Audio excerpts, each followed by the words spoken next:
Molt bé, bon dia a tothom, gràcies per estar aquí. Com ha dit el Carles, soc el Javier Rodríguez i estic al Departament de Física i a aquest institut. I, bueno, avui us parlarem d'electromagnetisme, de moltes de les coses que ja esteu fent al batxillerat. I com ha dit el Carles, la idea de la sessió d'avui és no només explicar-vos una mica les coses fonamentals de l'electromagnetisme, algunes d'elles perquè ho farem d'una manera bastant superficial, farem un viatge molt ràpid sobre aquestes lleis, i la idea fonamental és intentar aquests conceptes que a vegades són una mica més difícils de veure, d'apoyarlos en experiments. Como sabéis, existen 4 fuerzas fundamentales en la física, ¿vale? Que conozcamos, son la nuclear débil y la fuerte que dominan en el mundo subatómico. Tenemos la gravedad, que es bien conocida por todos, y tenemos las fuerzas electromagnéticas, ¿no? Las fuerzas electromagnéticas, aunque no las percibamos, de hecho son las que dominan nuestra vida cotidiana, ¿no? ¿Por qué? Porque son las fuerzas electromagnéticas las responsables de las interacciones entre cargas, entre el núcleo y los electrones, son las responsables de que existan átomos, de que después de los átomos se combinen para formar moléculas, y de hecho son las responsables de la vida, son últimamente las responsables de la química y la biología. Es decir, que las fuerzas electromagnéticas están presentes de una forma constante. Las leyes del electromagnetismo, como las conocemos hoy en día, por lo menos las del electromagnetismo clásico, se desarrollaron durante el siglo XIX, y esto es lo que vamos a ver hoy.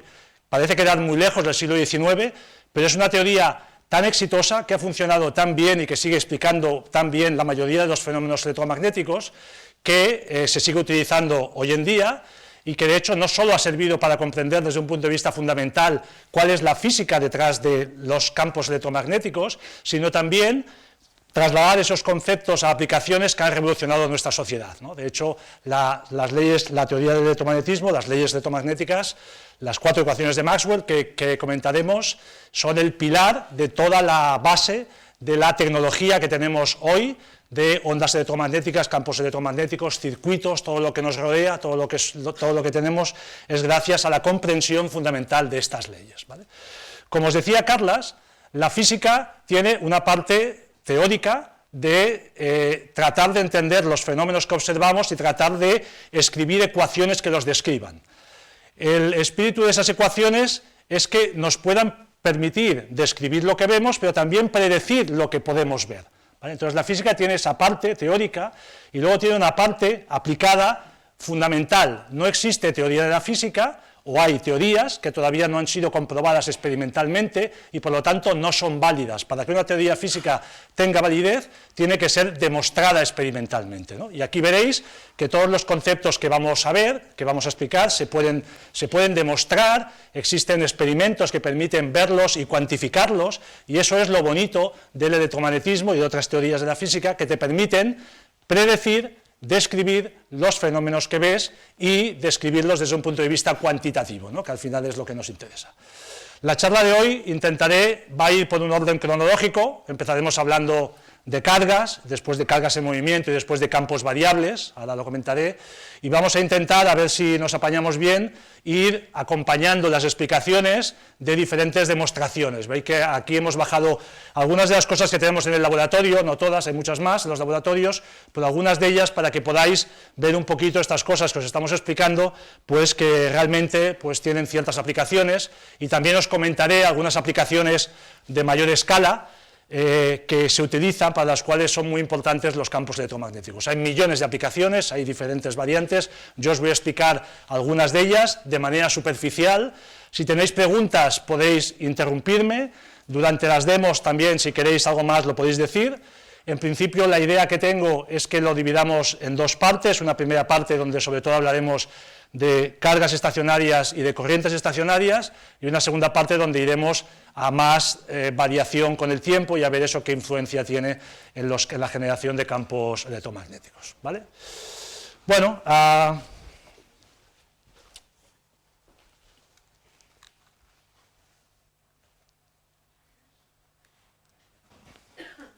pues nada, básicamente lo que os comentaba, ¿no? Vamos a empezar. La mayoría de las cosas que os voy a contar os sonarán de lo que estáis haciendo en bachillerato. Algunas quizás no tanto, las tenéis que hacer, otras las veréis si estudiáis física, evidentemente, pero vamos a ver cosas que, ya os digo, explican la física, esa gran teoría que son las ecuaciones de Maxwell, que explican la física del electromagnetismo, por lo menos de la parte clásica. Y empezaremos hablando de cargas estáticas, ¿vale? Es decir, de cargas, esas estáticas, y veremos un poco los campos que generan, y eso se le llama electrostática, ¿no? Luego pasaremos a ver corrientes estacionarias. Yo lo he dividido de esta manera, de hecho la electrodinámica lo cubre todo, ¿vale? La electrodinámica es pues las cargas en movimiento, y aquí separaremos en dos partes, que generalmente también lo hacéis cuando estáis en clase, que es la magnetostática, las corrientes estacionarias, y luego las corrientes y o campos no estacionarios, que también os sonará porque tienen que ver básicamente con las leyes de Faraday y de Ampère, ¿vale? Entonces vamos a seguir esta secuencia, que aproximadamente es la secuencia cronológica que se vivió durante el siglo XIX. Aquí podéis ver a dos personajes, no sé si va el pointer,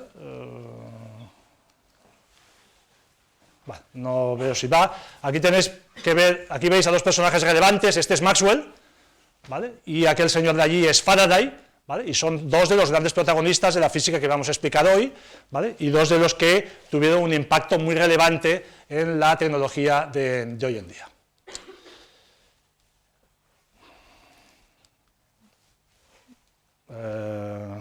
No sé qué he hecho, pero empezamos. ¿Ya veis que la tecnología a veces tiene estas cosas?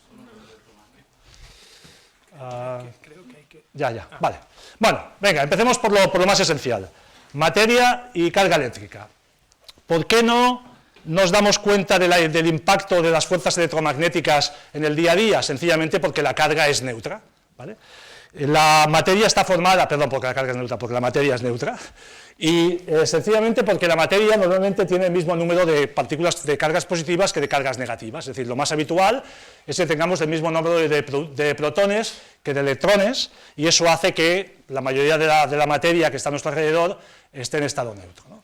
La carga es una unidad, es algo fundamental en física, ¿vale? Es una magnitud que se conserva, es decir, uno no puede hacer desaparecer carga localmente de un sitio, es decir, si uno hace aparecer carga siempre tiene que ser en pares, carga positiva y negativa, ¿vale? Por lo tanto, se cumple la conservación de la carga, y la carga está cuantizada, y la unidad fundamental de carga que podemos medir de forma aislada es la carga del electrón, que es una magnitud que ya conocéis, que es la de 1,6 por 10 a la menos 19 coulombios, ¿vale? Entonces, no sé si alguna vez os habéis parado a pensar cuál es el número de cargas que uno puede tener en una moneda de cobre, ¿vale? En una moneda de 1 céntimo, de 5 céntimos, que aproximadamente pesa un par de gramos, si tenemos en cuenta el número de Avogadro y el número atómico que tiene la moneda, uno puede contar fácilmente cuál es la carga que hay aquí, y uno irá con un número aproximado, da igual la cifra exacta, de unos 10 a la 5 coulombios, ¿vale? Es decir, que la carga total que está contenida aquí, la carga positiva y la carga negativa, cada una de ellas de signo contrario, es de unos 10 a la 5 coulombios, ¿vale? ¿Qué significa eso? Imaginad el siguiente experimento mental. Imaginad que yo cojo una moneda de cobre, esta de aquí, y le extraigo el 1% de la carga, ¿vale? Le quito solo el 1% de la carga negativa, con lo cual me va a quedar cargada con carga positiva, ¿vale? Y la fijo en la mano derecha. Ahora voy a cambiar de mano porque cojo esta moneda y la fijo en la mano derecha, y esta la tengo fija, ¿vale? Y ahora cojo otra moneda igual, y le quito también el 1% de carga. Pero ahora esta moneda, esto es un experimento mental, si no, no lo podría hacer, esta moneda pesa 10 millones de toneladas, 10 millones de toneladas, 10 a la 10 kilos, ¿vale? Y las pongo a una separación de 1 metro, esta es la que está fija, la estoy aguantando, no se puede mover, y esta pesa 10 millones de toneladas, pero es móvil. ¿Qué creéis que va a pasar? Que va a haber una fuerza eléctrica y se va a acelerar. ¿Pero cuál creéis que es la aceleración? Pues la aceleración instantánea inicial, que podéis calcular fácilmente en clase cuando volváis el lunes, es de 1.000.000 de metros por segundo cuadrado.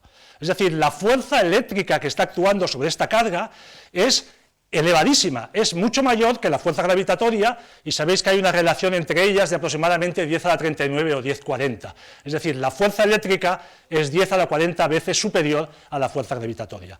¿Por qué eso no impacta en el día a día? Evidentemente porque somos neutros.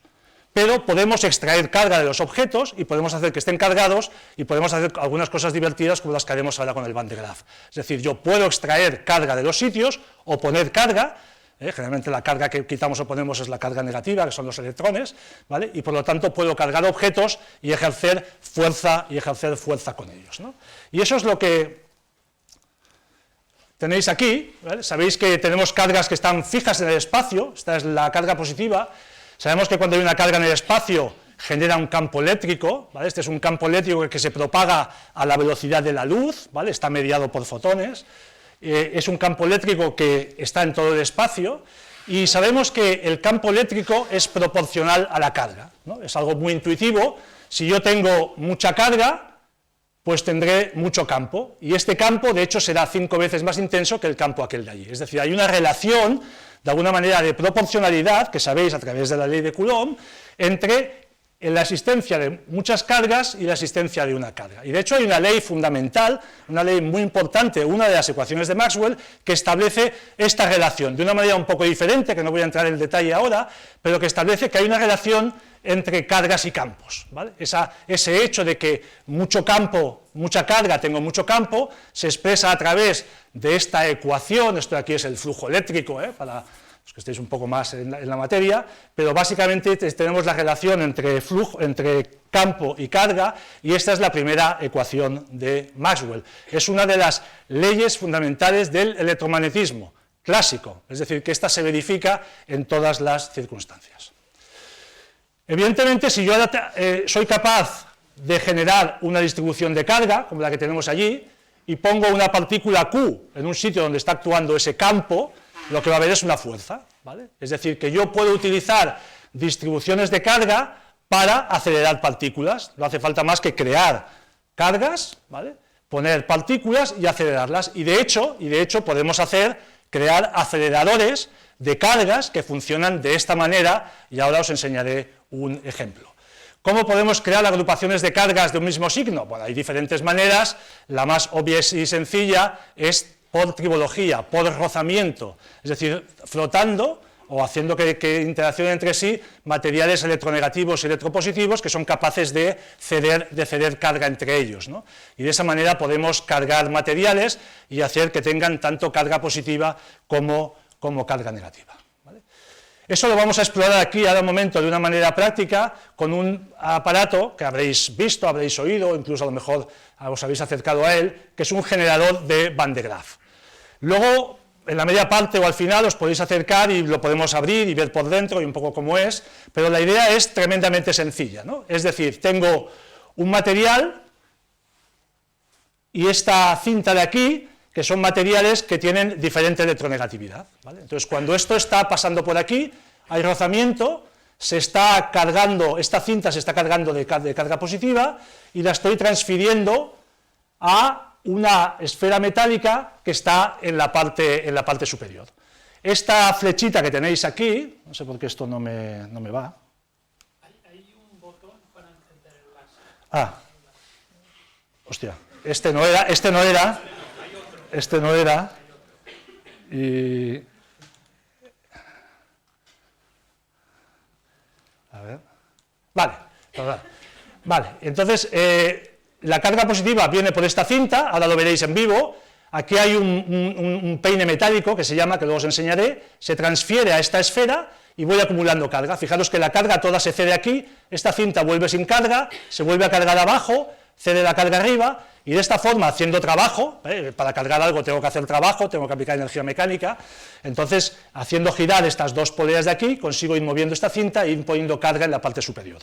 Vais a ver que de esta manera podemos crear potenciales que son relativamente elevados. Ahora veremos un poco los valores, y a partir del potencial que creemos será muy fácil evaluar cuál es la carga que estamos poniendo. Veréis que la cantidad de carga que estamos generando es bastante más pequeña que la carga que yo os he comentado antes en ese experimento mental, donde decíamos que íbamos a extraer la carga de una moneda.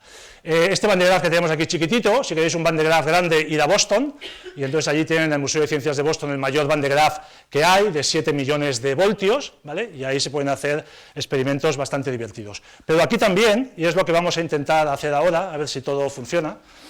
Esto es un Van de Graaff, esto es lo mismo que tenéis allí, y lo vamos a usar de diferentes maneras, ¿no? Bueno, si veis que hago así es que me da algún chispazo, pero no os preocupéis. En teoría lo que vamos a hacer ahora es enchufarlo aquí se va a generar una diferencia de potencial elevada y vamos a ver qué es lo que sucede.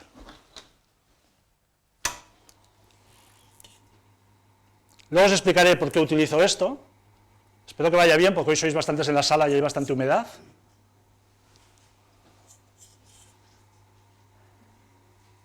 Creo que también lo veis allí, ¿no? Sí. Vale.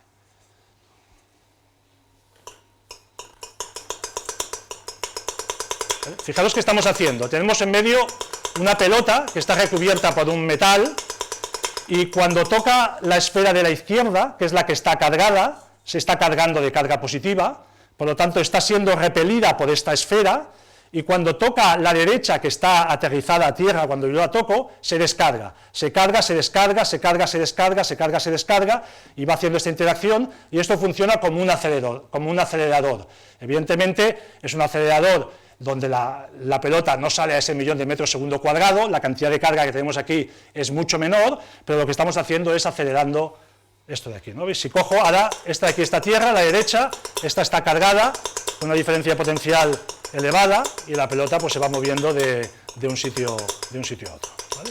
Bueno, este es el primer experimento que os quería hacer, y que básicamente lo que nos dice es que los generadores de Van de Graaff se pueden utilizar y se utilizan como aceleradores.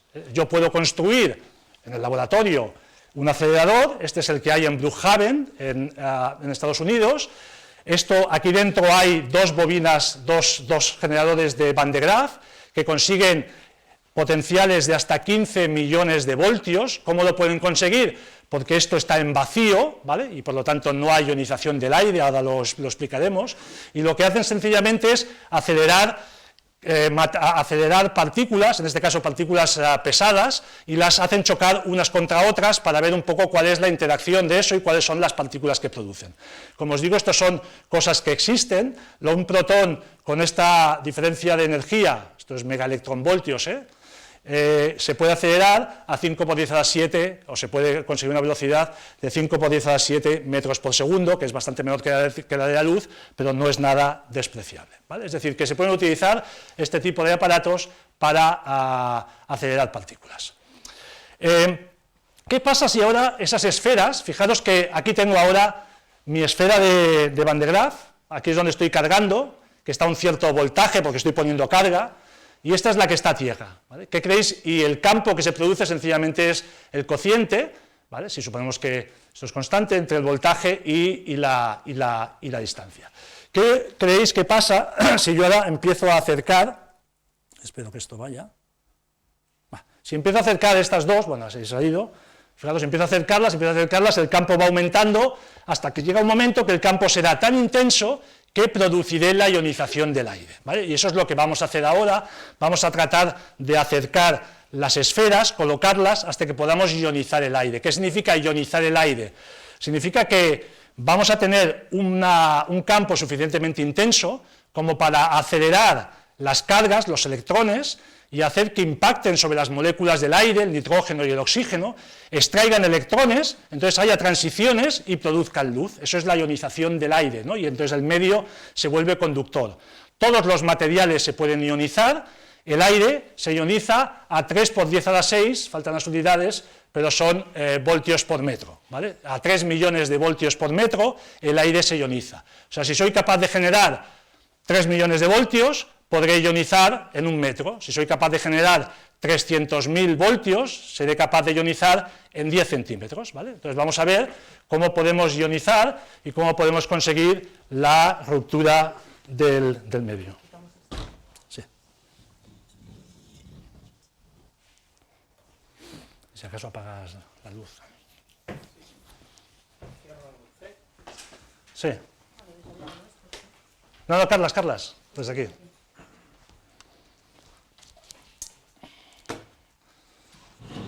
Bueno, a ver cómo va esto hoy, porque depende del día. Pero bueno, ahora os explicaré para qué usamos esto, pero fijaros que ahora de hecho ya está la cinta subiendo, está moviendo carga, la está transportando desde la parte inferior a la parte superior, y ahora cuando toque con esto está conectado a tierra, cuando toque la esfera de la derecha, esta estará aterrizada, esta estará a tierra, con potencial 0, y esta estará con un potencial positivo. Esta se irá cargando, Si el campo es suficiente como para que se ionice el aire, pues veremos saltar o chispas o algo parecido. Ahora veremos a ver qué pasa.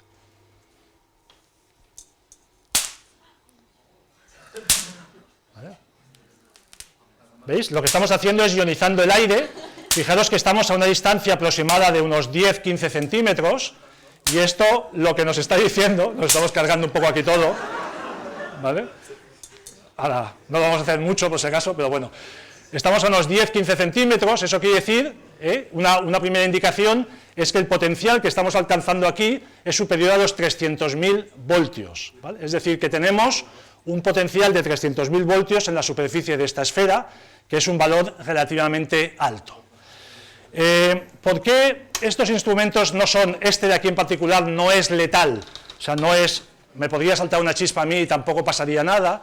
Tiene que ver un poco con la cantidad de carga, ¿vale? Y fijaros que es muy fácil ahora evaluar la cantidad de carga que tenemos aquí. Sencillamente tenemos que ir a la ecuación anterior, aquella que decía voltaje es KQ partido por R. Sabemos que la K vale 9 por 10 a la 9, ¿vale? Sabemos que la R en este caso es de 0,1 metro aproximadamente, unos 10 centímetros. ¿Vale? Esta R es el radio de la esfera, ¿vale? Es esta distancia de aquí, el radio de esta esfera de aquí, y el potencial hemos dicho que son 300.000 voltios, ¿no? Y si hacéis este cálculo, así haciendo tal, os saldrá que la carga que estamos generando para conseguir esa diferencia potencial es de unos 10 a la menos 3, 10 a la menos 4 coulombios, ¿vale? Es 10 a la 6, 10 a la 7 veces, 10 a la 6 veces inferior a la que yo os decía con las monedas de cobre. Es decir, que a pesar de que la diferencia de potencial es muy alta, la cantidad de carga que tenemos ahí en coulombios, que es una magnitud muy elevada, es relativamente baja. Eso hace que si yo me pongo ahí y pasa corriente a través de mí, la corriente es relativamente pequeña y no es letal, a no ser que la diferencia de potencial sea muy alta y que eso se cargue durante mucho tiempo, ¿vale? Bueno, esto es un generador de Van de Graaff. Una cosa interesante de estos sistemas es lo que os voy a enseñar ahora, lo que estaba haciendo con este palito, que es algo que también os habrán explicado en clase, y es lo que se llama efecto punta, ¿vale? Y entonces fijaros que esto de aquí es un metal, esto está aislado, ¿vale? Y está conectado a tierra, y yo puedo hacer que esto de aquí no se cargue al potencial que se cargaría si esto está lejos. ¿Qué es lo que sucede? Cuando tenemos un conductor, lo tenéis aquí, cuando unimos dos conductores, ¿vale? Si estos tienen tamaños diferentes, hay una magnitud que tiene que ser idéntica en ellos, que es el potencial. Si tiene que haber volumen o superficies equipotenciales, todo tiene que estar al mismo valor de V, ¿vale? Eso se puede demostrar, todo tiene que estar al mismo valor de V. Fijaros ahora que si yo, en vez de tener esta configuración, tengo esta, si todo está al mismo V, aquí va a haber acumulación de carga, aquí va a haber más carga que aquí, ¿vale? Y fijaros, las líneas de campo, el campo aquí va a ser mucho más intenso que el campo en B. Es decir, que reduciendo el tamaño del conductor en alguna de las zonas, puedo conseguir que el campo sea mucho más alto. ¿Campo más alto qué quiere decir? Que las líneas de campo, que son las que me describen la trayectoria del campo eléctrico, van a estar mucho más cercanas entre sí. Fijaros que aquí hay muchas líneas de campo, y aquí las líneas de campo están como más separadas. El campo eléctrico es mucho más intenso aquí que aquí. Es decir, que puedo generar un campo muy alto a potenciales más bajos, ¿vale? Y esto es lo que estamos haciendo aquí. Fijaros que lo voy a volver a encender. Si yo pongo esto cerca, no va a saltar chispa, porque esto ahora está a cero. Pero es que si lo pongo así, tampoco. Lo voy a poner un poco más lejos, a ver si podéis. Bueno, luego, si queréis, podemos probarlo, pero ahora el aire se está ionizando, ¿vale? Está pasando corriente entre la esfera. Un poco más fuerte. Esto está a una diferencia de potencial. Ahora, como esto tiene efecto punta, el campo es muy alto, está ionizando localmente el medio, no lo vemos porque eso pasa a una diferencia de potencial más pequeña, pero existe ionización. Entonces eso no consigue cargarse a un potencial tan elevado. Entonces fijaros que los pararrayos, ¿qué hacen? Hacen dos cosas, guían a los rayos, pero otra función muy importante que tienen es que disminuyen el potencial de las nubes, ¿vale? Si el pararrayos está muy alto y no demasiado lejos de lo que son las cargas, consigue ionizar el aire para potenciales mucho más pequeños, y eso hace que no haya descargas tan abruptas, tan desastrosas. Es decir, que los pararrayos consiguen ionizar el aire a voltajes más bajos y que por lo tanto no haya rayos no haya una ionización del aire tan masiva como la que sucede generalmente, ¿vale? Los rayos pueden ser así, esto es un típico pararrayos, esto debe ser la Estatua de la Libertad. Y bueno, ¿para qué se usa esto? El efecto punta.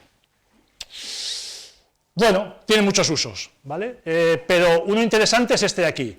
Es decir, yo puedo, como el campo aquí es muy alto, es muy fácil extraer carga de los materiales, ¿vale? Campo muy alto, es muy fácil sacar electrones, y los puedo sacar a temperatura ambiente. Generalmente para sacar electrones de un metal, os habré explicado que se hace por efecto termoiónico, se calienta el metal, se somete a una diferencia potencial y se extrae carga. Si yo hago efecto punta, y acabo esto en algo muy fino, ¿vale? Muy fino quiere decir de nanómetros o por debajo de la micra, entonces lo que consigo son campos muy extensos y puedo extraer electrones. ¿Para qué me sirven los electrones? Bueno, me sirven para muchas cosas, pero una de ellas es para ver, ¿vale? Sabemos que la luz la usamos para ver, con un microscopio podemos aumentar un objeto y ver, pero la luz está limitada. ¿Por qué la luz está limitada? Por la longitud de onda que tiene asociada, que son de unos 400, 500, 600 nanómetros. Por lo tanto, no puedo ver, por lo menos de forma directa, objetos por debajo de esa longitud de onda. Los electrones tienen longitudes de onda mucho más pequeñas, con lo cual los electrones no tienen este problema.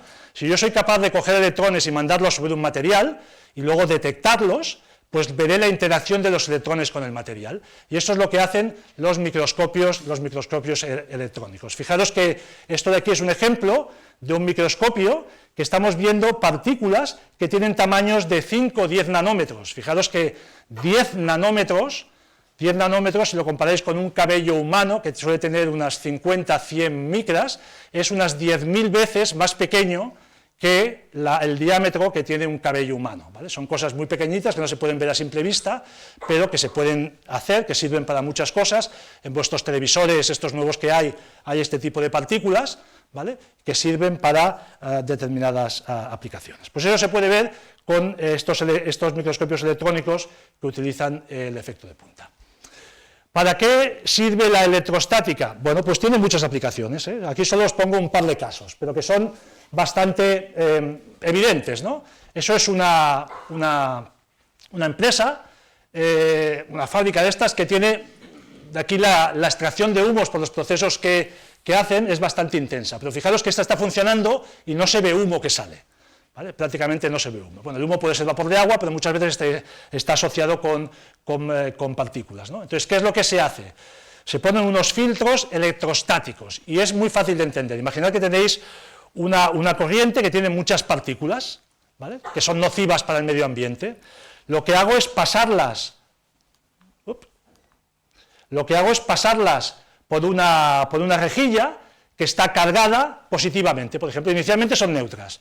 Las paso por aquí y se cargan positivamente, y luego pongo otra rejilla que está cargada con el signo contrario. ¿Qué va a pasar? Que por electrostática, estas de aquí van a quedar atrapadas en la rejilla y no van a escapar. Entonces voy a conseguir colectar en esas rejillas, en esos filtros electrostáticos, una gran parte de las partículas que se están emitiendo en el proceso de combustión que tiene lugar en esta industria. Son filtros que se ponen para intentar evitar pues eso, contaminación nociva para el medio ambiente. ¿Qué otra aplicación tenemos que podemos ver, ¿no?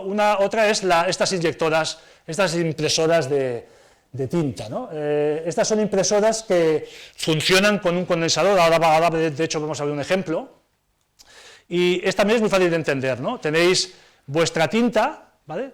Que se hace pasar por un cargador electrostático que lo que hace es cargar la tinta, y luego con ayuda de un campo eléctrico que generamos con un capacitor, pues eso lo podemos desviar a voluntad. ¿Por qué a voluntad? Porque en función del campo eléctrico que yo tenga aquí, podría hacer que esto vaya para un lado. Aquí solo va vertical, pero esto se puede manejar en las 4 direcciones, y puedo hacer que mi chorro de tinta vaya sobre diferentes puntos y vaya imprimiendo en las diferentes letras o lo que quiera imprimir, ¿vale? Estos son las impresoras de jet, ¿vale? Que funcionan de esta manera.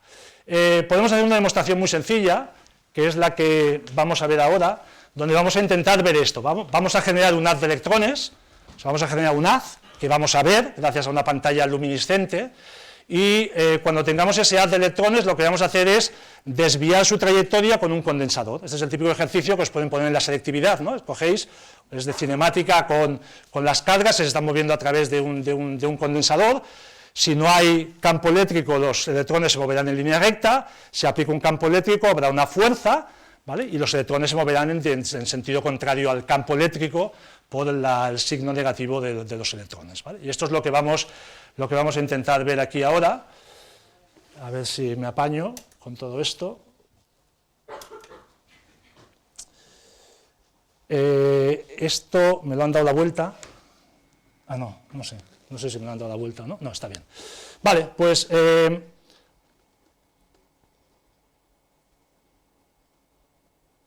bueno, esto que veis aquí, esto que estáis viendo ahí es un haz de electrones, es la interacción que tiene el haz de electrones con una pantalla luminiscente, ¿vale? Es una pantalla fluorescente, como las que hay en los tubos fluorescentes que hay por aquí, y que lo que hace es, cuando los electrones atraviesan, pues es capaz de emitir luz, y esta es la luz que estamos viendo de esa interacción, no es directamente el haz de electrones, ¿vale?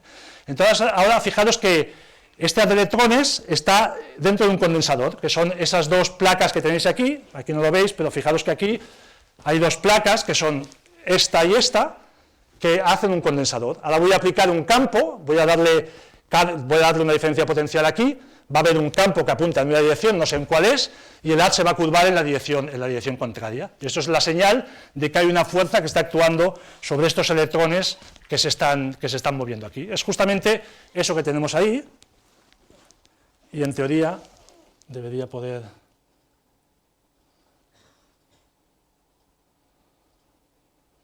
¿Vale? Fijaros que se va curvando porque ahora estoy aplicando una diferencia de potencial sobre el capacitor, sobre el condensador. Vuelvo a repetir que existe un campo, existe una fuerza, y hace que los electrones se estén moviendo, se están curvando. A medida que voy aumentando la diferencia de potencial en el capacitor, pues esto va subiendo, ¿vale? Es justamente lo que hace esa impresora de tinta, lo que hacen otras aplicaciones que utilizan el concepto de fuerza eléctrica, de presencia de campos eléctricos y fuerza eléctrica actuando sobre las cargas en movimiento, ¿vale? Bueno, pues luego volveremos sobre esto porque os enseñaré una variante, pero bueno, por ahora vamos a pararlo.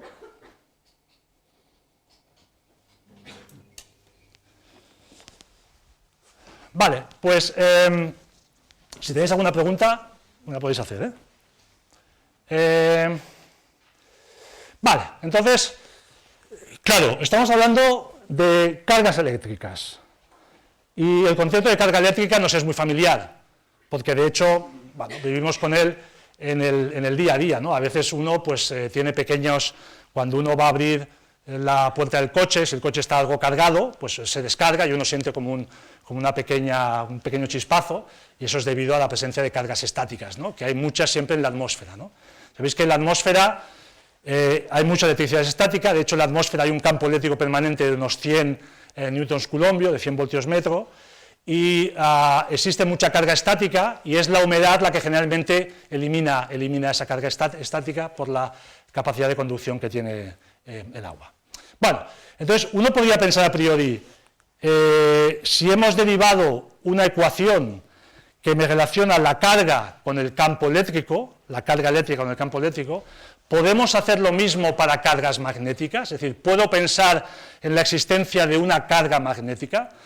Bueno, es una pregunta totalmente lícita y que además tiene muchísimo sentido, ¿no? De hecho, cuando Maxwell acabó de formular sus ecuaciones de Maxwell, que es la síntesis de todo lo que se había hecho los 100 años anteriores, pues para él los campos eléctricos y magnéticos eran indistinguibles o deberían ser indistinguibles, ¿vale?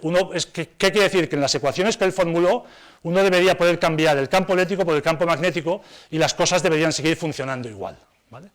Y de hecho él no hizo las ecuaciones más simétricas, ahora lo comentaremos, porque en aquel momento, hace 150 años, las herramientas experimentales que tenían no eran suficientes como para poder observar si las había cargas magnéticas, ¿vale?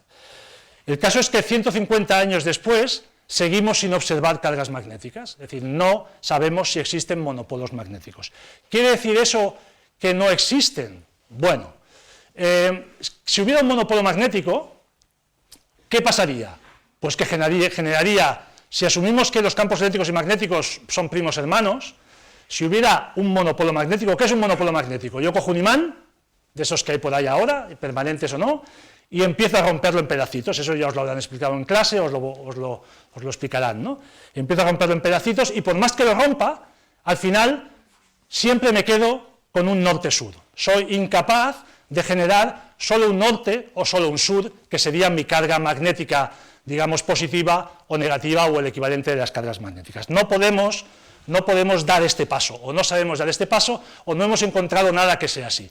¿Quiere decir eso que no exista? No, sencillamente las leyes del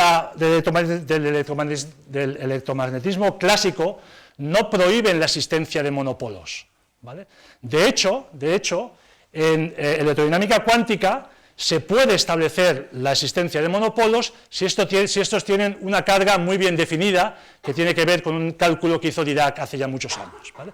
Es decir, que los monopolos podrían existir con una carga muy bien definida. Entonces existen experimentos muy importantes que tratan de ver si los monopolos realmente existen, o si no existen en nuestro universo, si se pueden crear.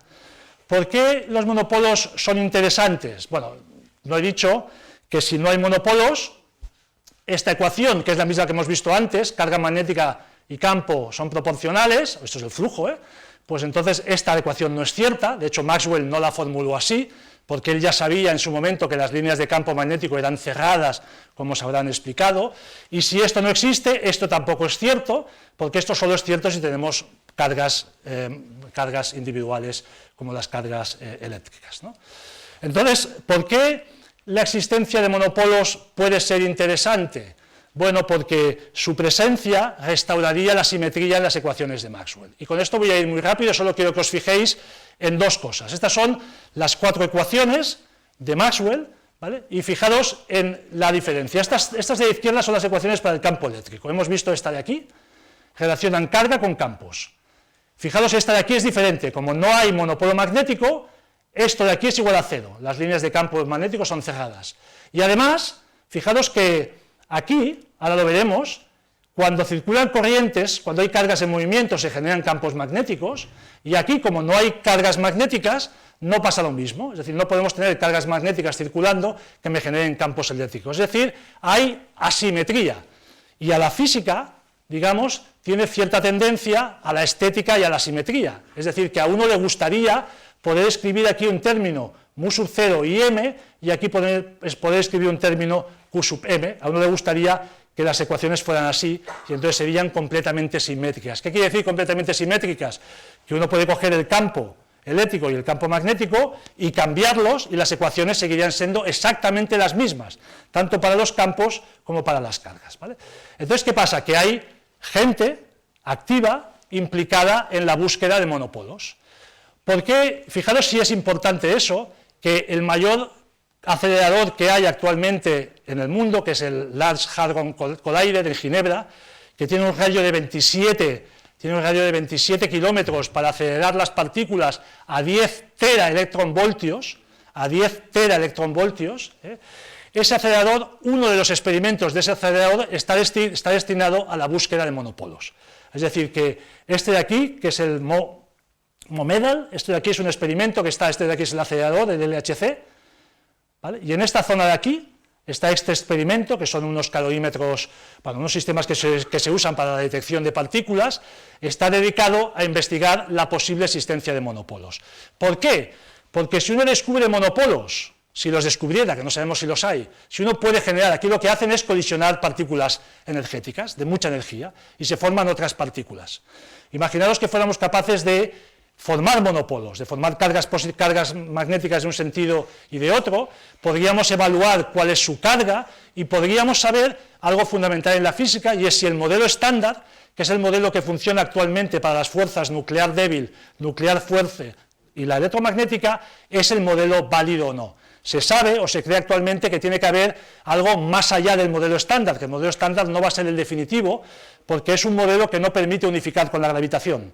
Por lo tanto, hay gente buscando cosas más allá del modelo estándar, y una de ellas serían estos monopolos magnéticos, si es que se pueden obtener, y si es que se pueden medir, y si es que su carga es diferente a la predicha por Dirac, ¿vale? O sea que es un tema de física muy fundamental, hay mucha investigación al respecto, y hay pues grupos de investigación buscando, intentando ver si existen o si se pueden crear estos monopolos.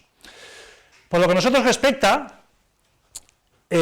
los imanes siempre vienen por pares, siempre hay polo norte y polo sur, ¿vale? Y como eso es un hecho empírico experimental, que no ha cambiado en los últimos 150 años, pues entonces las líneas de campo que van de sur a norte, pues se cierran sobre sí mismas, ¿vale? Y eso al final quiere decir que esta expresión de aquí, que no tiene aquí la carga magnética, esta es cero, pues el campo magnético, esta expresión que es el flujo magnético, pues es igual a cero.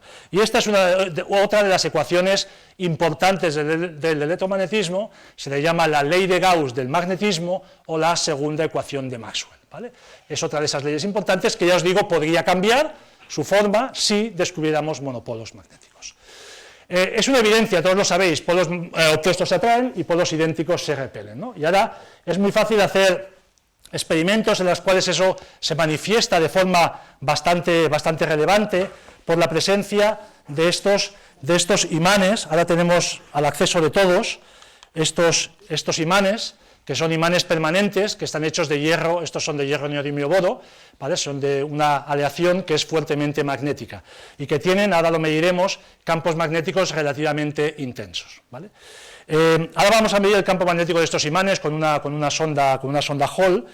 Para que os hagáis una idea, el campo magnético terrestre, ¿vale? El que genera las corrientes internas en el núcleo de la Tierra, es del orden de 50 microteslas. Tesla es la unidad del campo magnético, ¿vale? Entonces son 50 microteslas. El campo que vamos a medir aquí, ahora lo haremos, ¿vale? Es unas 10.000 veces superior a ese valor, ¿vale? Es decir, los campos que generan estos imanes son campos que están cercanos al Tesla, de 500 militeslas, de 400 militeslas, incluso algo superiores. Es decir, son campos relativamente importantes, ¿no? Y de hecho estos imanes tienen muchas aplicaciones en motores para mejorar su eficiencia en una serie de aspectos. Lo primero es que es muy fácil, por tanto, hacer levitar imanes cuando son así tan fuertes, ¿no? Y fijaros que, bueno, estamos levitando imanes, ¿no? Es decir, aquí tengo un imán, estos imanes son todavía más potentes, luego os los dejaré de tocar, os los enseñaré, que son estos de aquí. Estos están orientados, no sé cómo, norte-sur o sur-norte, y aquí tenemos el polo opuesto, y por lo tanto la fuerza magnética es suficiente como para contrarrestar la fuerza gravitatoria, y tenemos un fenómeno que se llama de levitación magnética. ¿Por qué esto tiene que estar aquí en este tubo? Tiene que estar en este tubo porque si no los imanes se darían la vuelta, y el polo norte, si esto fuera sur, el polo norte se giraría y interaccionaría con el otro polo, ¿no? Podemos medir el campo magnético. Esto de aquí también luego, si alguien quiere ver cómo funciona, os lo puedo explicar. Es una sonda Hall, esto permite medir campos magnéticos, ¿vale? Directamente poniendo esto cerca de un campo magnético nos da su valor, ¿vale? Y podemos medir cuánto vale, esto más o menos ahora, dejadme que saque esto.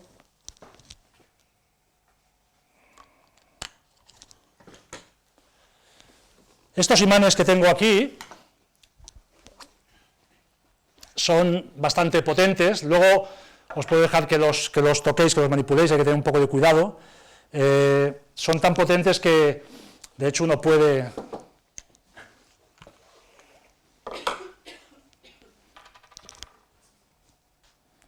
Fijaros,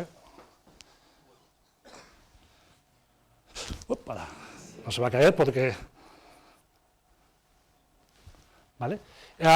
Y podemos medir el campo magnético de esto, podemos medir su campo magnético, esto está ahora en una escala de 2000 militeslas, y fijaros que da unos 360, 350 militeslas. Esto, vuelvo a repetir, es unas 10.000 veces más fuerte que el campo magnético terrestre, ¿vale? Son campos magnéticos bastante elevados, con los cuales, pues ya os digo, 400 militeslas casi. Fijaros que el campo magnético depende de la distancia. Si yo ahora alejo esto de la fuente, el campo magnético va disminuyendo, sabéis que disminuye también de forma cuadrática, ¿vale?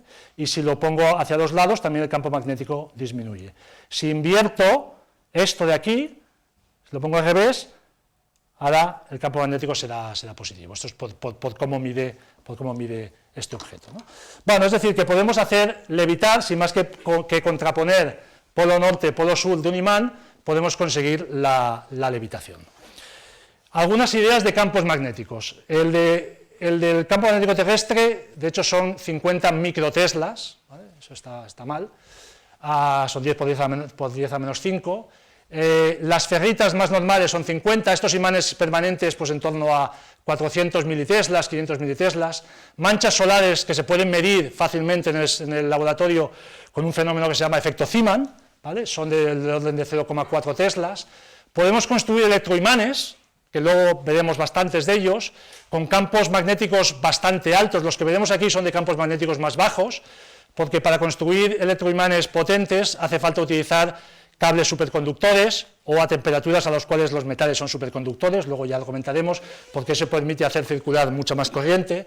Y luego, pues, uno puede conseguir campos magnéticos de hasta 100 teslas, no sé cuál es el récord ahora absoluto, hay un laboratorio en Estados Unidos, que es el de campos magnéticos intensos, que se dedica a crear campos ultra intensos y ultra cortos. No se pueden mantener campos magnéticos tan grandes, cualquier material que esté cerca se rompe, y por lo tanto son campos que suelen durar, son campos pulsados que duran muy poco tiempo, del orden de milisegundos o incluso microsegundos, ¿no? Y uno puede tener también campos extremados en estrellas de neutrones o en otros fenómenos por ahí. Bueno, entonces, hasta ahora hemos estado hablando de cargas estáticas y de imanes. En los imanes no todo es estático. Si alguien quiere saber después realmente qué le pasa a un imán, porque un imán es un imán, se lo explico. Pero ahora vamos a parar la atención un poco, a prestar atención a qué pasa cuando una carga eléctrica se mueve con una velocidad constante. Es decir, qué pasa cuando tenemos ahora una carga y la movemos. Y uno de los grandes experimentos de la física, quizás uno de los más importantes, es un experimento que, de hecho, hoy en nuestros días pasa bastante desapercibido, que es el experimento de Oersted, ¿vale? Oersted fue un científico de la primera mitad del siglo XIX, que en 1820, que estaba preocupado por ver un poco qué pasaba. Se sabía que había campos eléctricos, se sabía que había campos magnéticos, pero entonces eran cosas totalmente independientes, que no tenían relaciones entre ellas, ¿no? Y Oersted, de hecho, sospechaba que tenía que haber alguna relación entre esos campos eléctricos y campos magnéticos, ¿no? Y de hecho fue en una demostración como la que os estoy haciendo yo hoy. Yo creo que aquí no vamos a descubrir nada nuevo, pero él en ese momento sí lo hizo. Estaba haciendo una demostración en clase, él ya preveía cuál era el resultado del experimento, pero en ese momento parece ser que no lo había probado todavía, y hizo pasar corriente eléctrica por un cable y puso debajo una brújula. Entonces, si puso una brújula o había alguna partícula imantada, el caso es que supo ver que ese cable estaba creando campo magnético, ¿no? ¿Por qué Oersted fue el primero en hacer eso? Bueno, de hecho, no fue casualidad. En esa época, los fenómenos electrostáticos eran muy importantes, no os he explicado, pero en la segunda mitad del siglo XVIII, la gente había ferias en las cuales se hacían demostraciones electrostáticas, ¿no? Y a la gente la cargaban, le hacían chispazos, hacían que los pelos se les pusieran de punta. Es decir, había una gran cantidad de ferias de gente que iba por los pueblos, por las ciudades, haciendo demostraciones electrostáticas. Pero también se empezaba a sospechar esa relación entre la electricidad y el magnetismo. ¿Qué pasaba? Que hasta entonces nadie había sido capaz de crear una corriente eléctrica suficientemente intensa como para que el efecto fuera importante. Para que este efecto sea importante, el campo magnético que generamos tiene que ser superior al campo magnético terrestre, si no todo lo que hagamos estará dominado por el campo de la Tierra. Para que eso suceda, tenemos que generar una corriente suficiente. ¿Y cuál fue el detonante de esto de aquí? La pila de Volta. Pocos años antes, Volta hizo una pila en la cual conseguía almacenar y crear una gran cantidad de carga eléctrica. Entonces, Oersted utilizó la pila de Volta para poder hacer pasar una gran cantidad de corriente o tener una carga suficiente como para que esta corriente fuera mantenida durante el tiempo y generar un campo magnético suficientemente elevado como para deflectar, como para mover la aguja de la brújula, ¿no? Hoy en día esto es mucho más fácil de hacer. Lo vamos a hacer con un campo magnético muy pequeñito, pero suficiente como para que la aguja se mueva. Y esto de aquí, que estáis viendo todavía no allí, pero que ahora veréis, ¿vale?, es una réplica del experimento de Oersted. Fijaros que desde nuestro punto de vista ahora es muy sencillo, es un cable, es este cable que tenéis aquí, debajo hay una brújula. Fijaros que es una brújula un poco rara, porque es una brújula inglesa, y esto siempre lo hacen todo al revés, pero fijaros que las agujas no marcan norte-sur, marcan este-oeste, y el norte-sur es el que está aquí según el hilo, el que está según el hilo. Esto de aquí es norte-sur, de hecho el norte está allí, ¿vale? Entonces ahora está en dirección de norte-sur. Si yo aplico una corriente y este cable crea un campo magnético, pues eso va a tener una interacción sobre la aguja y la va a mover. Y eso es el experimento que hizo Oersted y que podemos comprobar ahora. Ahora lo que le voy a meter aquí es una corriente de aproximadamente unos 5 amperios más o menos, que va a generar un campo suficientemente alto como para que la aguja se pueda mover, y espero que vaya todo bien. Así se ve allí, ¿no? Bueno, fijaros, ¿vale? Simplemente ahora cuando estoy moviendo aquí la rueda, estoy haciendo que pase campo, ahora está pasando corriente. Fijaros que ahora estamos casi perpendicular. Para que fuera perfectamente perpendicular la corriente debería ser un poco más alta, pero entonces, bueno, tendríamos algún problema técnico aquí, no lo hemos hecho, pero fijaros que ahora hemos conseguido que el norte-sur, recordad que es esto, ahora el norte ahora se orienta más o menos perpendicular o casi perpendicular a esto de aquí, y eso es porque sabéis que las líneas de campo magnético son perpendiculares al plano, ¿no? Si yo tengo un hilo que está así, voy a apagar aquí.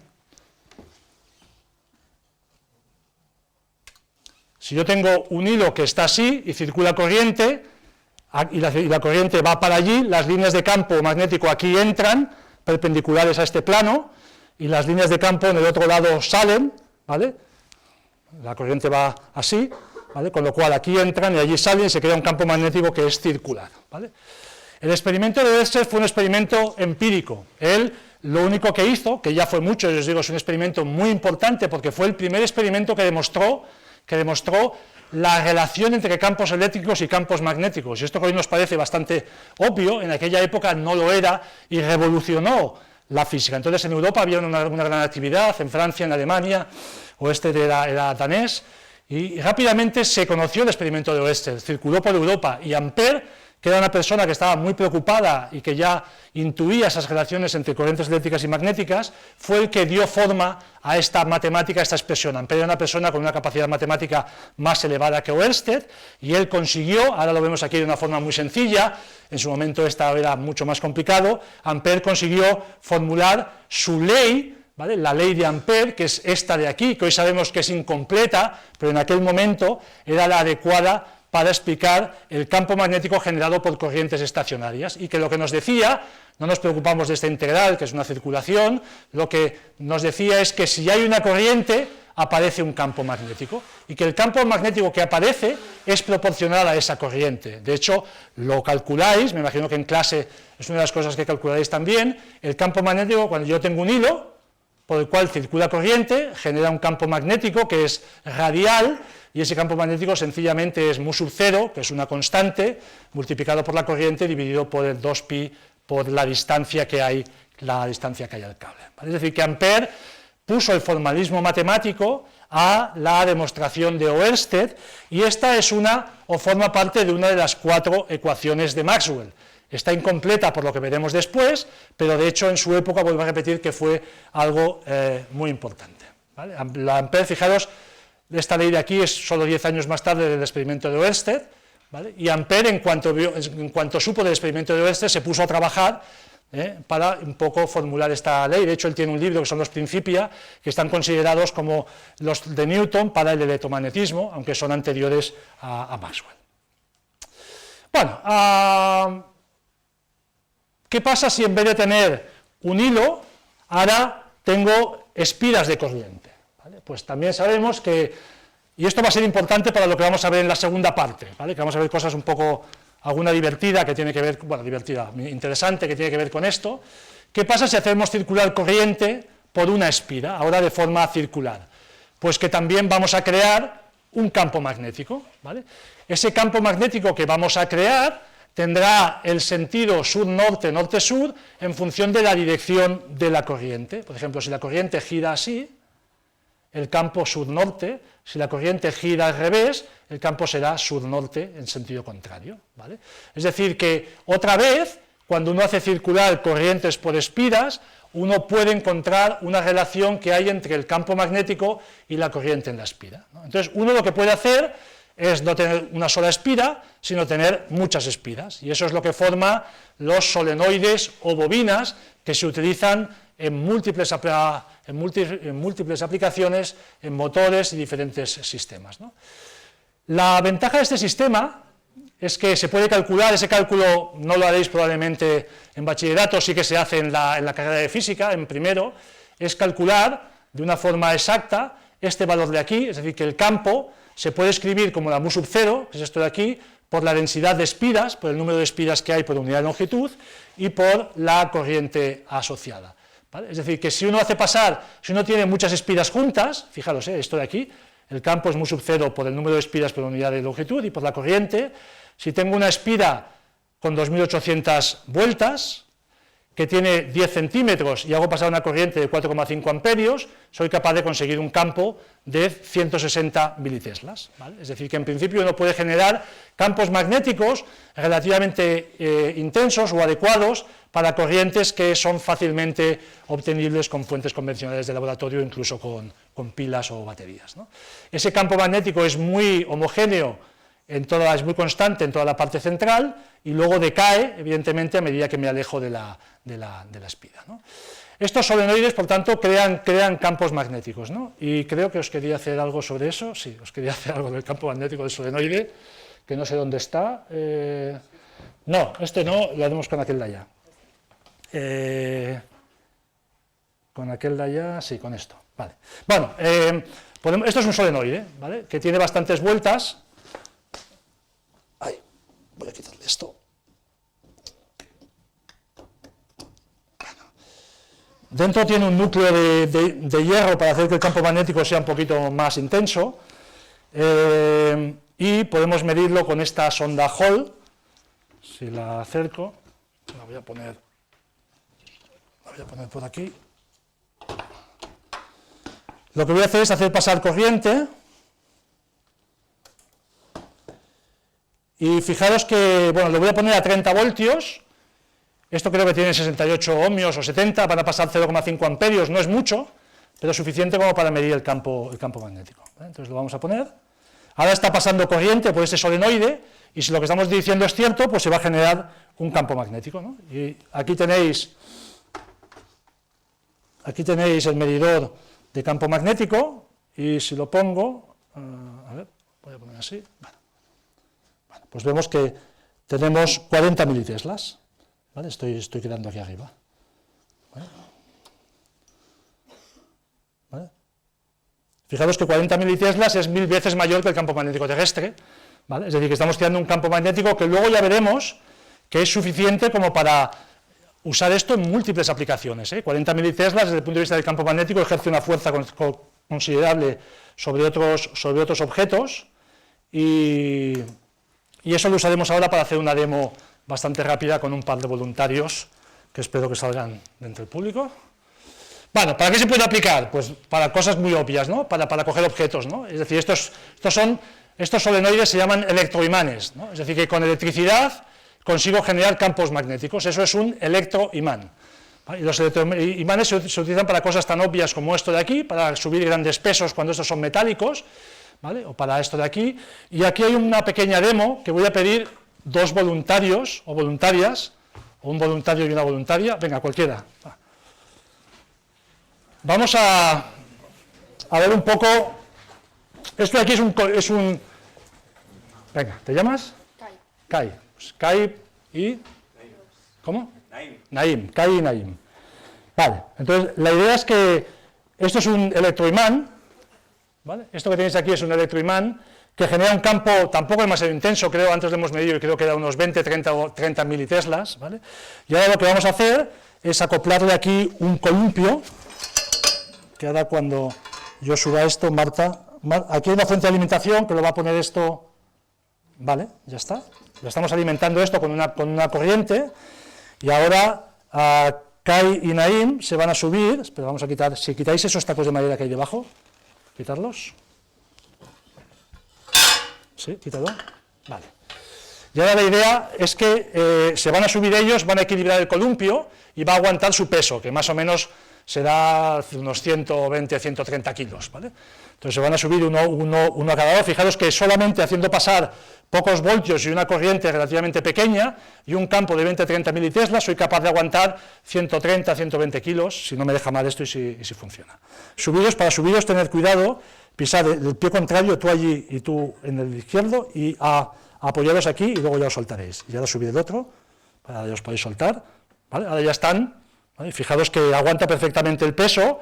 Estos electroimanes se utilizan mucho para este tipo de cosas y para otras muchas, ¿vale? Porque son capaces, lo que está haciendo el electroimán es aguantando una pieza metálica de hierro, ¿vale? Que está debajo, ¿vale? Que la está atrayendo con mucha fuerza superior a la fuerza gravitatoria que está ejerciéndose sobre Naim y sobre Kai, que son esos 120 kilos de la masa que tienen ellos dos. Pues nada, ya está. Al bajar, cuidado también.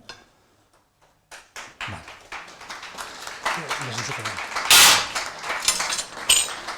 Bueno, entonces, para que veáis que los campos electromagnéticos que se generan con electroimanes tienen múltiples aplicaciones, y aquí hay alguna otra, ¿no? Hay algunas muy obvias, ¿no? Por ejemplo, se utilizan para frenos electromagnéticos. La idea es muy sencilla, ¿no? Y de hecho parece, lo es, ¿no? ¿Por qué se utilizan este tipo de frenos? Bueno, porque se pueden controlar de forma muy precisa con la corriente que se hace circular por ellos, ¿no? Pues imaginad que tenéis la vía del tren, por ejemplo, ¿vale? Y tenéis un electroimán. Estos electroimanes son estos de aquí, ¿vale? Estos de aquí, fijaros, aquí están los electroimanes, ¿vale? Y entonces tenéis un electroimán. Cuando no hay corriente, esto está levantado. Cuando hay corriente, hay una atracción, esto de aquí es metálico, y entonces lo que hace es contacto con la vía del tren, y por rozamiento, pues eso se va frenando, ¿vale? Es un método de frenar, como podéis hacer en vuestra rueda, con el freno. Aquí se hace de forma electrónica, con estos frenos por rozamiento, y esto se utiliza mucho en sistemas de emergencia para hacer frenados un poco bruscos, ¿no? Los frenos de emergencia que hay en los trenes son de este tipo, para poder, pues, hacer una fuerza de rozamiento muy adecuada contra la vía y por lo tanto frenar el movimiento. Bueno, esto uno lo puede evitar, y ya hablaremos en la segunda parte, si uno hace levitar el tren, ¿no? Es decir, que uno puede hacer levitar el tren, y de hecho con estas cosas que tenemos aquí se puede hacer levitar trenes. Luego lo veremos, no levitaremos ningún tren, pero os enseñaré cómo hacerlo. Y bueno, esta es una de las aplicaciones. ¿Qué otras aplicaciones hay? Bueno, esto lo habéis visto en clase, o lo veréis, o os lo pueden preguntar en un examen, que son los selectores de velocidades. Y simplemente, no voy a describirlo mucho, pero os voy a enseñar cómo funciona en el experimento que hemos hecho antes, ¿vale? Fijaros que antes hemos hecho circular un haz de electrones entre las placas de un condensador, ¿vale? Entonces, cuando el condensador estaba cargado, cuando había un campo, el electrón se desviaba, es lo que hemos visto antes, ¿vale?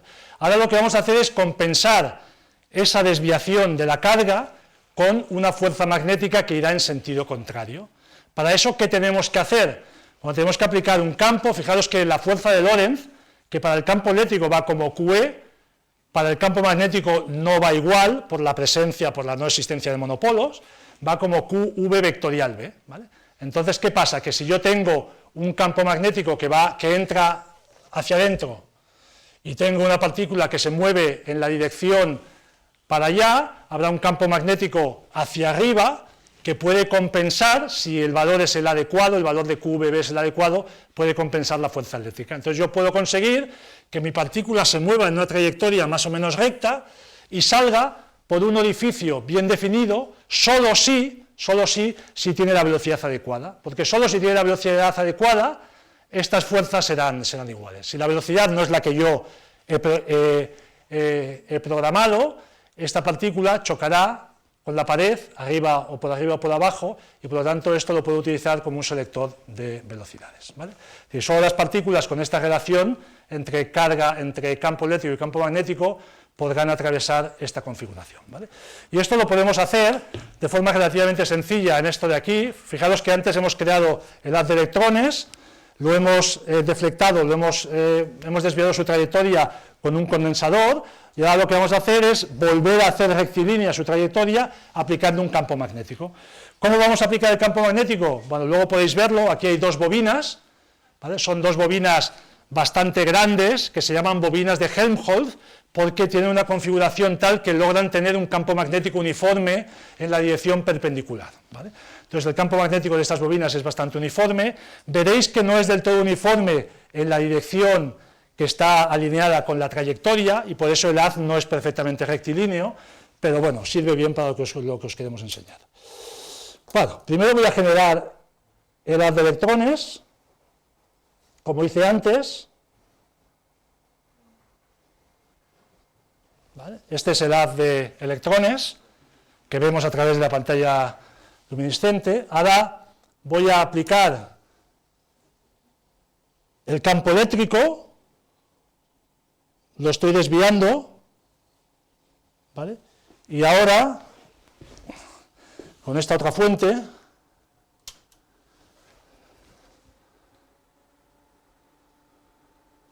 voy a intentar compensar ese campo eléctrico aumentando el campo magnético, ¿vale? Ahora voy a aplicar corriente sobre las bobinas y se va a crear un campo magnético que es perpendicular a la dirección en la que se mueve el electrón y por lo tanto ejercerá una fuerza en esta dirección, ¿vale? Entonces vamos a hacer esto, a ver si lo veo ahí. ¿Veis? Que ahora lo estoy... Bueno, voy a bajar un poco esto porque si no es demasiado, a ver.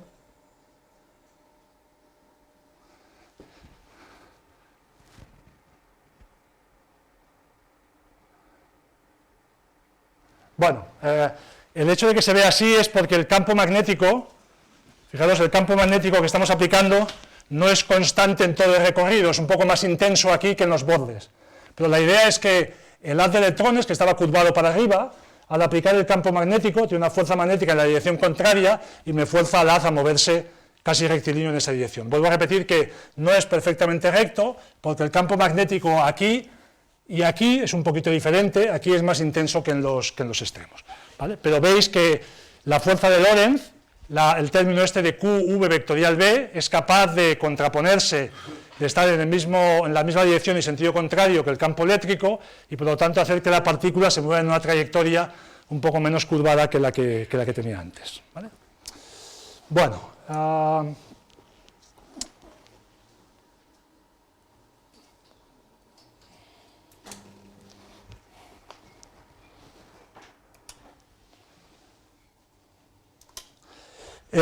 evidentemente, con campos, con solenoides, uno también puede hacer levitar imanes, y la idea es muy sencilla, ¿no? Es si yo soy capaz de crear un campo magnético con un solenoide, como ya hemos visto antes, y ahora pongo un imán encima, si las polaridades son opuestas, pues los imanes levitarán, ¿no? Y eso es lo que podemos hacer otra vez con los imanes esos que no sé dónde tengo ahora, allí. Podemos crear un campo magnético en el solenoide.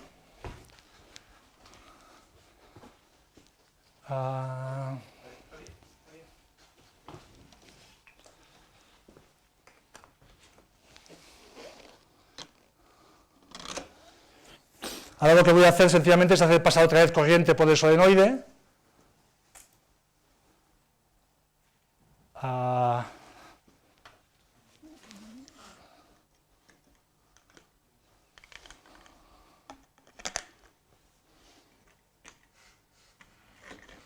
Vale, y lo hago levitar, ¿vale? Sencillamente, es decir, ahora he cambiado la polaridad de los imanes, eso está generando un campo magnético, este campo magnético ejerce una fuerza sobre estos imanes y hace esta fuerza, es de misma dirección y sentido contrario a la gravitatoria, y es capaz de vencer la fuerza gravitatoria y hacer que esto levite sobre el imán. Es una forma de hacer levitar objetos. Evidentemente, ¿cómo puede uno hacer levitar esto mucho más? Bueno, haciendo pasar mucha más corriente por la bobina. ¿Cómo puede uno conseguir eso? Hay varias maneras, una de ellas es enfriando la bobina a una temperatura a la cual se vuelva superconductora. Esto de aquí es un metal, todos los metales son superconductores a temperaturas suficientemente bajas y existen aleaciones, por ejemplo la del niobio titanio es una aleación, si la bajamos por debajo de 10 Kelvin consigo que el metal sea superconductor. ¿Qué significa? Que la corriente puede fluir sin resistencia. Y si la corriente puede fluir sin resistencia, puedo tener corrientes mucho más elevadas. ¿Por qué no puedo poner corrientes muy altas aquí? ¿Quién me lo dice? ¿Por qué sería un peligro poner 50 amperios? Bueno, porque nos cargaríamos las líneas de aquí, pero que están limitadas a 30, però ¿por qué? Per l'efecte Joule, no? És a dir, això s'escalfaria molt per l'efecte Joule, per la interacció que tenen els electrons amb els nuclis del meu material, del meu metall, en un procés que es diu scattering, això escalfaria molt el material i no podria funcionar, hi ha molta dissipació d'energia. Si això ho fem amb un superconductor, com no hi ha dissipació, puc ficar molta corrent, y molta corrent vol dir que puc ficar en algunas bobinas superconductoras especiales, puedo sacar miles de amperios, puedo meter mucha corriente y por lo tanto puedo hacer que los campos magnéticos sean extremadamente potentes, tanto como para levantar trenes de muchas toneladas. ¿Vale? Bueno, paro aquí. Creo que la primera parte, no sé si me queda algo por haceros, pero ya pararé. Bueno, sí, dos ejemplos de imanes, perdonad, que se me había olvidado. A ver, ¿para qué se usan los imanes? Para muchas cosas, pero solo para que os hagáis una idea, iré muy rápido aquí. En ALBA, que es el sincrotrón que tenéis aquí al lado, hay en la línea, ¿vale?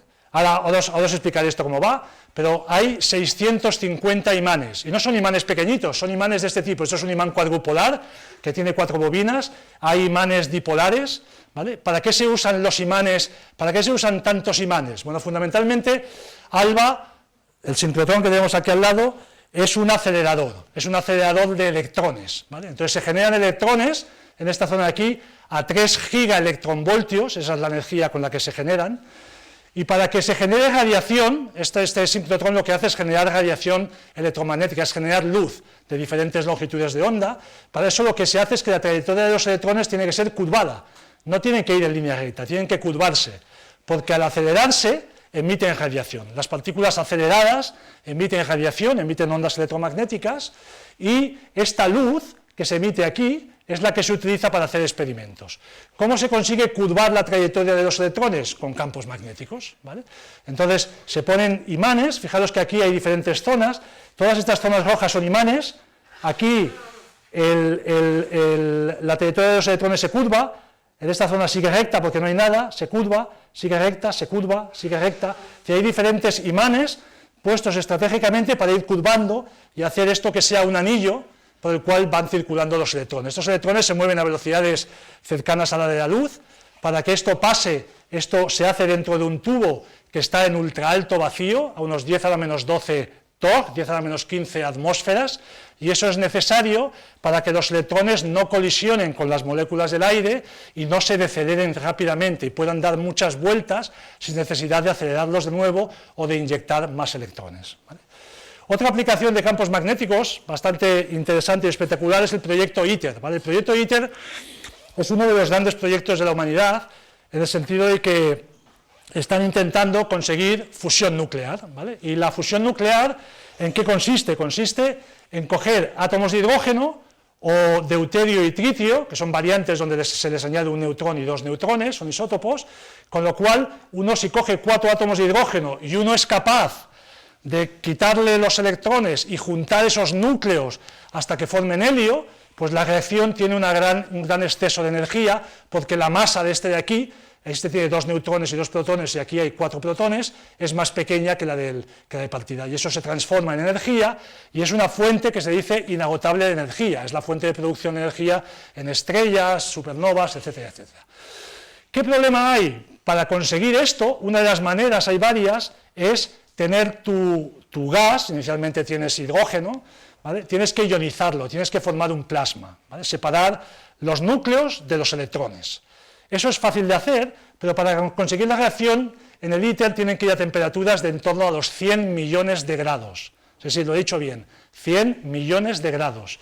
Y os podéis dar cuenta que un gas, con una densidad además muy elevada, porque tienen que ser gases muy densos, plasmas muy densos, no se puede contener en ningún recipiente. Enseguida fundiría, si toca cualquier cosa la fundiría, porque hay una gran cantidad de interacción de energía cinética con las paredes y por lo tanto no hay materiales que puedan aguantar esas interacciones. ¿Qué tengo que hacer? Hacer levitar el plasma, confinar el plasma. ¿Cómo lo confino? ¿Cómo lo hago que levite, que flote? Con campos magnéticos.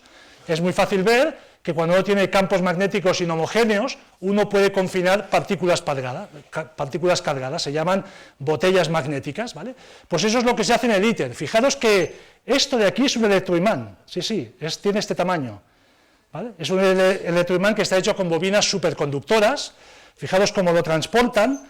Aquí está, este es el edificio de 3-4 plantas donde está instalado el ITER, que es en Canadá, en el sur de Francia, ¿vale? Y la fusión nuclear se consigue en esta zona de aquí, ¿vale? Aquí es donde están los campos magnéticos, y este es un dibujo del plasma, que es un plasma toroidal, que está confinado en esta región por los campos magnéticos que tengo aquí. Este plasma está ahí flotando, no interacciona con nada, está en ultra alto vacío, y eso solo es posible por la presencia de estos campos magnéticos que hemos creado con estos electroimanes gigantes, que bueno, son bastante especiales, ¿no? Y con esto os dejo de dar la tabarra por un rato, ¿vale? Hacemos un alto, podéis desayunar y luego ya...